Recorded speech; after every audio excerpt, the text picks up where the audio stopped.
Bisakah kita mencintai Tuhan dengan segenap hati, segenap jiwa, segenap kekuatan? Bisakah? Jawabannya bisa, jika Tuhan sudah memberikan kita hati yang baru. Dengar firman Tuhan itu karena kita sudah diubah hati yang baru. Lalu firman itu karena kita mencintainya, maka dia bisa menempatkan diri di dalam hati yang mencintai Tuhan. Paham ya? Tanah yang subur itu sama dengan hati yang baik. Hati yang baru.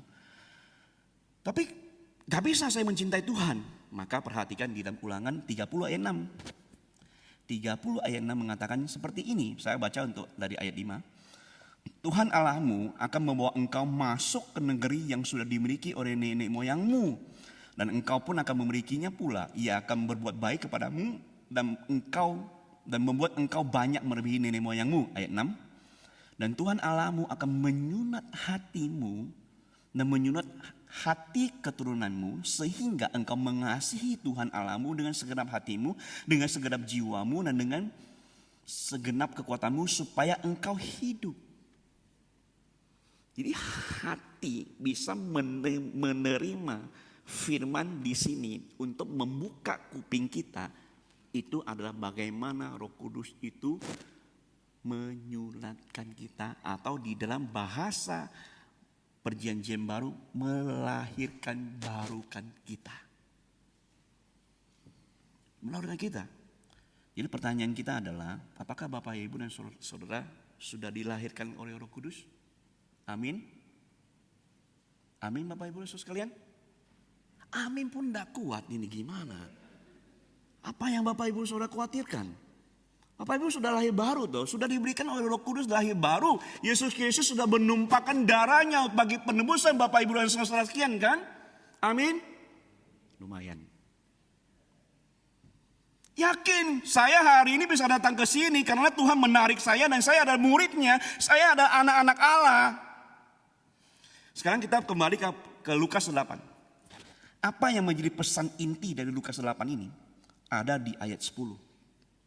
Kepadamu diberikan karunia untuk mengetahui rahasia kerajaan Allah, tetapi kepada orang lain itu diberitakan dalam perumpamaan, supaya sekalipun memandang mereka tidak dapat melihat, sekalipun mendengar mereka tidak dapat mengerti. Artinya apa? Artinya ada jika kamu bisa mendengar dan memahami firman Kristus, maka kamu dapat menjadikan Kristus itu sebagai harta yang paling indah, harta yang paling berharga, harta yang paling bernilai tinggi.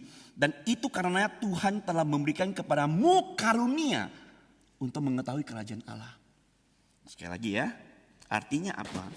Artinya adalah jika kamu bisa mendengar dan memahami firman Kristus, maka kamu akan dapat menjadikan Kristus sebagai harta yang paling indah, harta yang paling berharga, harta yang paling bernilai tinggi. Dan itu disebabkan oleh karena Tuhan telah memberimu karunia untuk mengetahui rahasia kerajaan Allah. Namun jika kamu adalah orang-orang lain itu, maka kamu tidak akan dapat menjadikan Kristus sebagai harta yang paling indah, tidak akan pernah menempatkan Yesus sebagai harta yang paling bernilai tinggi, dan tidak akan pernah berjuang mati-matian bagi kemuliaan Kristus. Maka Bapak Ibu sekalian, refleksi hidup. Selama ini sudah mendengar firman Tuhan sudah berapa ribu kali, sudah mengubah belum?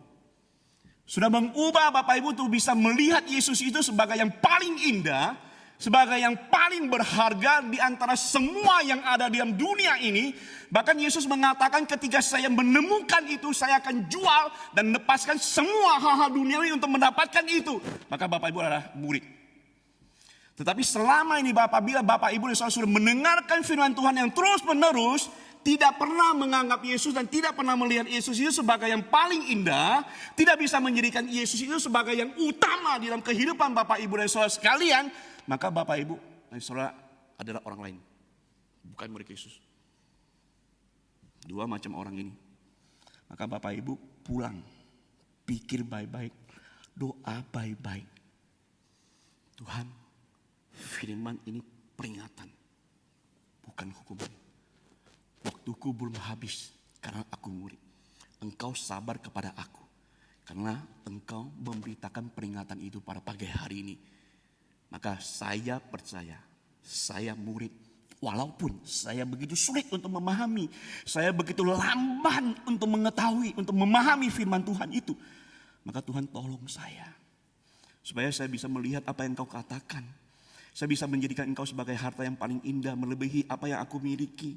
Mengutamakan Engkau satu-satunya dan menjadikan Engkau yang utama dalam kehidupanku. Satu-satunya, bukan yang lain, bukan yang lain.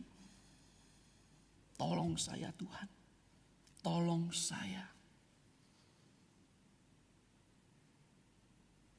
Maka Bapak Ibu akan menemukan, Bapak Ibu dan saudara ada murid, bukan orang lain. Bukan orang lain.